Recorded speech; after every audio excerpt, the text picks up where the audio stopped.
श्री स्वामी समर्थ. जय जय स्वामी समर्थ. स्वामी समर्थाचा आजचा विशेष संदेश. हा चमत्कारी मंत्र फक्त 7 सेकंद मनापासून म्हणा, सर्व अडचणी दूर होतील. आज तुमच्या दुःखाचा शेवटचा दिवस असू शकतो. जय जय रघुवीर समर्थ. तर भक्तांनो, आजचा हा संदेश कदाचित तुमच्यासाठीच असेल. जर तुम्ही सध्या दुःखात असाल, संकटात असाल, सतत अपयश येत असेल, मनात भीती, चिंता, निराशा किंवा असहाय्यता वाटत असेल, तर हा संदेश पूर्ण ऐका.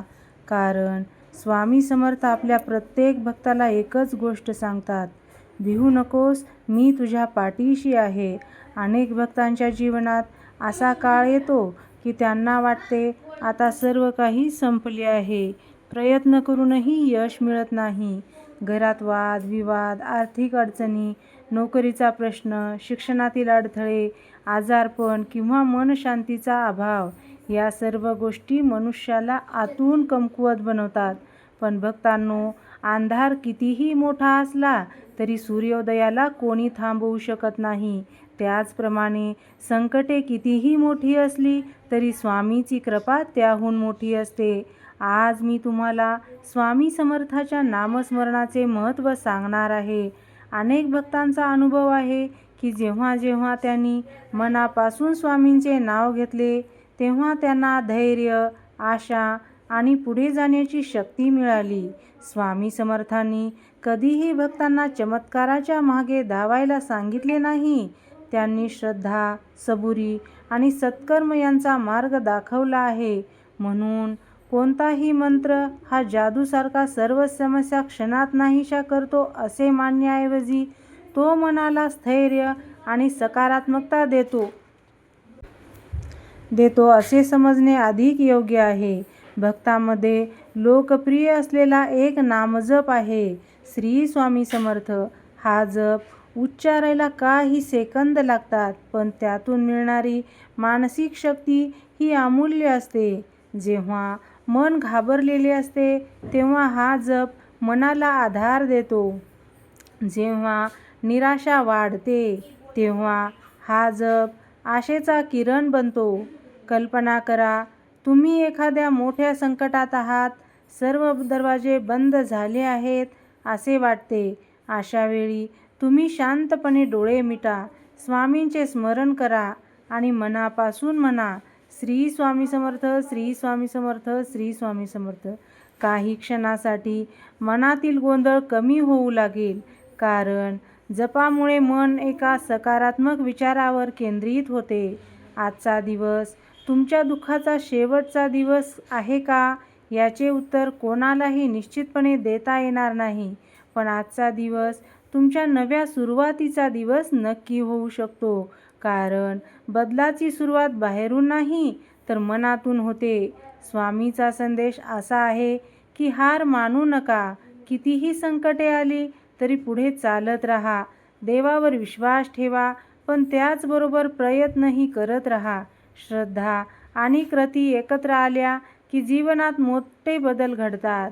अनेक वेळा आपण विचार करतो की देव माझी प्रार्थना ऐकत नाही, पण कदाचित देव आपल्याला अधिक मजबूत बनवत असतो.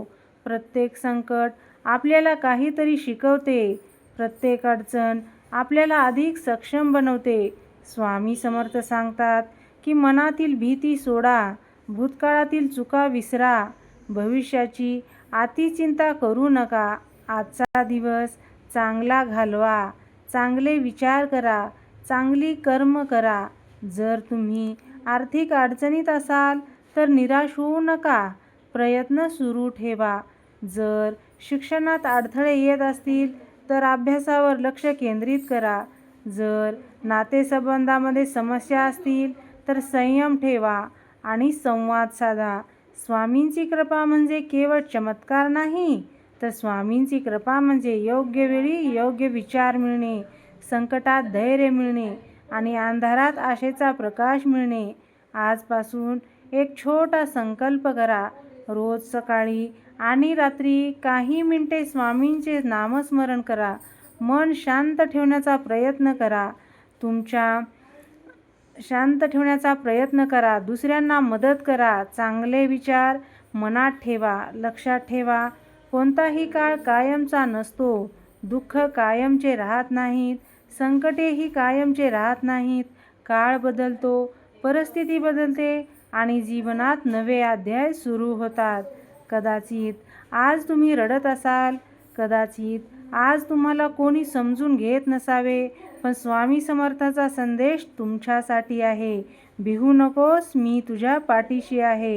हा संदेश फक्त शब्द नाहीत, तर हा धैर्याचा आधार आहे, आशेचा दीप आहे, पुढे चालत राहण्याची प्रेरणा आहे. म्हणून आजपासून निराशेला निरोप द्या, स्वतःवर विश्वास ठेवा, स्वामीवर श्रद्धा ठेवा आणि जीवनातील प्रत्येक दिवस नव्या आशेने जगा. तर भक्तांनो, जीवनात काही क्षण असे येतात जेव्हा माणूस पूर्णपणे खचून जातो. त्याला वाटते की आता माझ्यासाठी कोणताच मार्ग उरलेला नाही. कितीही प्रयत्न केले तरी यश मिळत नाही. मनात नकारात्मक विचारांची गर्दी होते. अशा वेळी स्वामी समर्थांचा आधार भक्ताला पुन्हा उभे राहण्याची शक्ती देतो. स्वामी समर्थ सांगतात की प्रत्येक संकटाच्या मागे एक नवीन संधी दडलेली असते. जे आज अशक्य वाटत आहे ते उद्या शक्य होऊ शकते. म्हणून संकट पाहून घाबरू नका, कारण देव तुमची परीक्षा घेत असतो, शिक्षा नाही. अनेक भक्त सांगतात की जेव्हा त्यांनी सर्व आशा सोडल्या होत्या तेव्हा स्वामींनी त्यांना योग्य मार्ग दाखवला. काहींना योग्य माणसे भेटली, काहींना योग्य संधी मिळाली, तर काहींना मनशांती मिळाली. हे सर्व अचानक घडल्यासारखे वाटते, पण त्यामागे श्रद्धा, संयम आणि सतत केलेले नामस्मरण असते. जर तुमच्या घरात सतत वाद होत असतील तर आजपासून राग कमी करण्याचा प्रयत्न करा. जर पैशाची चिंता असेल तर निराश न होता मेहनत सुरू ठेवा. जर कोणी तुमच्याशी वाईट वागत असेल तर त्यांचा द्वेष करण्याऐवजी स्वतःला अधिक मजबूत बनवा, कारण स्वामीच्या मार्गात सूड नाही तर संयम आणि सद्विचार आहेत. लक्षात ठेवा, प्रत्येक रात्रीनंतर सकाळ होते, प्रत्येक पावसानंतर सूर्य उगवतो. त्याचप्रमाणे प्रत्येक दुःखानंतर आनंदाचा काळ येतो. कदाचित तो काळ तुमच्या अपेक्षापेक्षा जवळ असेल. आज एक क्षण थांबा आणि स्वतःला विचारा, मी माझ्या भीतीपेक्षा मोठा आहे का? माझ्या संकटापेक्षा माझा विश्वास मोठा आहे का? जर उत्तर होय असेल तर तुम्ही आधीच विजयाच्या मार्गावर आहात. स्वामी समर्थाचा असा संदेश आहे की स्वतःला कधीही एकटे समजू नका. तुमच्याकडे श्रद्धा आहे, आशा आहे आणि पुढे जाण्याची ताकद आहे. तुमच्यात अजून खूप क्षमता आहे. तुम्ही ज्या अडचणींना सामोरे जात आहात त्या कायमच्या नाहीत. म्हणून आजपासून एक नवीन सुरुवात करा. मनात स्वामींचे नाव ठेवा, चांगले विचार करा, चांगली कर्मे करा आणि विश्वास ठेवा. प्रत्येक दिवस तुमच्या ध्येयाच्या जवळ घेऊन जात आहे. कदाचित आज तुम्हाला उत्तर मिळत नसेल, पण उद्या मार्ग स्पष्ट होईल. कदाचित आज तुम्ही संघर्ष करत असाल, पण उद्या यश तुमच्या दारात उभे असेल आणि त्या दिवशी तुम्हाला तुमच्या ध्येयाच्या जवळ घेऊन जात आहे. कदाचित आज तुम्हाला उत्तर दिसत नसेल, पण उद्या मार्ग स्पष्ट होईल. कदाचित आज तुम्ही संघर्ष करत असाल, पण उद्या यश तुमच्या दारात उभे असेल आणि त्या दिवशी तुम्हाला जाणवेल की प्रत्येक संकटाने तुम्हाला अधिक मजबूत बनवले. स्वामी समर्थाचा आशीर्वाद म्हणजे जीवनात आलेल्या अडचणी नाहीशा होणे नव्हे, तर अडचणींना धैर्याने सामोरे जाण्याची शक्ती मिळणे. मनात श्रद्धा ठेवा, प्रयत्न सुरू ठेवा आणि प्रत्येक दिवस नव्या आशेने जगा. जय जय रघुवीर समर्थ. तुम्हाला हा व्हिडिओ कसा वाटला? आवडला असेल तर लाईक करा, शेअर करा आणि सबस्क्राईब करायला विसरू नका. श्री स्वामी